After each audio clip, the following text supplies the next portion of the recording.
আসসালামু আলাইকুম সবাইকে, welcome to our channel and অনেকদিন পর নতুন একটি ভিডিও নিয়ে আপনাদের সবার সামনে চলে আসলাম। সো আজকের ভিডিওটা খুবই ছোট এবং একটা সিম্পল ভিডিও। সো আজকের ভিডিওতে আমরা দেখাতে যাচ্ছি কীভাবে আপনারা খুব সহজে আপনাদের ফোনের সকল মেসেজগুলোই পিসি দ্বারা কন্ট্রোল করতে পারবেন এবং পিসি থেকে সেই মেসেজগুলোরই রিপ্লাই করতে পারবেন এবং নতুন কাউকে মেসেজ করতে পারবেন। সো আর দেরি না করি, চলুন শুরু করি আজকের ভিডিও।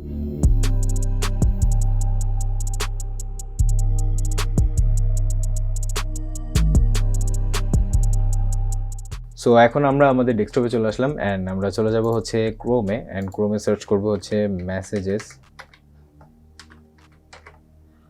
google.com।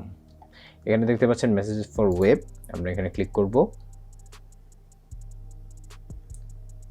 সো এখানে ক্লিক করার পরে আপনারা দেখতে পাচ্ছেন এখানে একটা কিউআর কোড আছে। এখন কিউআর কোডটা আমাদের ফোন দ্বারা স্ক্যান করতে হবে। সো এটা স্ক্যান করার জন্য আপনাদের ফোন গুগলের যে মেসেজ অ্যাপটা সেটা আপনাদের ফোনে ইনস্টল থাকলেই হবে। কিছু কিছু ফোন আছে প্রিইনস্টল আসে এবং কিছু কিছু ফোনে প্রিইনস্টল আসে না, তারা হচ্ছে প্লে স্টোর থেকে ডাউনলোড করে নিতে পারবেন। সেটা লিঙ্ক আমি ডিসক্রিপশনে দিয়ে রাখবো, আপনারা সেখান থেকে গিয়ে হচ্ছে অ্যাপটা ডাউনলোড করে নিতে পারবেন। এখন অ্যাপটা ডাউনলোড করার পর আপনাদের পরবর্তী কাজ কী হবে সেটা এখন দেখাই। তো এখন আমরা আমাদের ফোনে চলে আসলাম অ্যান্ড আমরা চলে যাবো হচ্ছে মেসেজ অ্যাপটাতে অ্যান্ড এখানে দেখতে পাচ্ছেন থ্রি ডটস অ্যান্ড থ্রি ডটসে ক্লিক করলে এখানে দেখতে পাচ্ছেন ডিভাইস পেয়ারিং।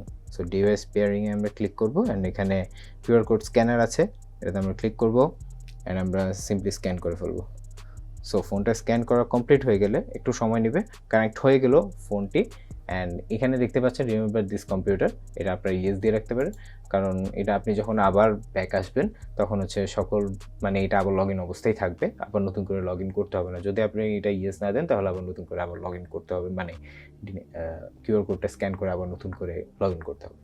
সো এখন আমি এখানে সকল মেসেজগুলো দেখতে পাচ্ছি আমার, অ্যান্ড আমি চাইলে এখন নতুন কাউকে মেসেজ করতে পারি। এখন হচ্ছে ধরুন এখানে আমি হাই লিখলাম, সো মেসেজ করতে পারবো অ্যান্ড আমি যে কোনো মেসেজ দেখতে পারবো অ্যান্ড যেগুলো রিপ্লাই করা যাবে, এগুলো তো আর রিপ্লাই করা সম্ভব না। এখন ধরেন এখানে আমাকে কেউ মেসেজ দিচ্ছে, আমি এখান থেকে রিপ্লাই করে দিতে পারবো খুব ইজিলি।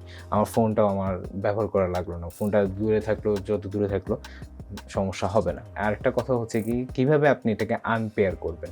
পেয়ার তো করে নিলাম, আনপেয়ার কীভাবে করবো? সো আনপেয়ার করা খুব ইজি। সো আমরা এখানে আবার চলে যাব হচ্ছে ওই ডিভাইস পেয়ারিংয়ে। সো ডিভাইস পেয়ারিংয়ে যাওয়ার পরে এখানে দেখতে পাচ্ছেন উইন্ডোজ, এখানে একটা ক্রস মার্ক আছে। সো এই ক্রসে আমরা ক্লিক করব। সো এইখানে হচ্ছে দেখতে পাচ্ছেন unpair this device, cancel and unpair. আমরা আনপেয়ারে ক্লিক করলে দেখতে পাচ্ছেন আমাদের পিসি থেকেও আনপেয়ার হয়ে গেছে, লগ আউট হয়ে গেছে। এভাবে আপনারা খুব সহজে ফোনের সাথে পেয়ার করতে পারেন, আনপেয়ার করতে পারেন, আপনাদের মেসেজগুলো দেখতে পারেন, রিপ্লাই করতে পারবেন। এটাই, দ্যাটস ইট। সো আজকের ভিডিওটা ছিল এই পর্যন্তই। আজকের ভিডিওটা যদি ভালো লেগে থাকে অবশ্যই একটা লাইক দিতে পারেন, কমেন্ট করে জানিয়ে দেবেন আপনাদের মতামতগুলো, এবং আমাদের চ্যানেল নতুন হয়ে থাকলে অবশ্যই আমাদের চ্যানেল সাবস্ক্রাইব করে আমাদের সাথে থাকবেন। দেখা হচ্ছে নতুন কোনো ভিডিওতে। সেই বন্ধু সবাই ভালো থাকুন, সুস্থ থাকুন। আসসালামু আলাইকুম রহমতুল্লাহি ওয়া বারাকাতুহু।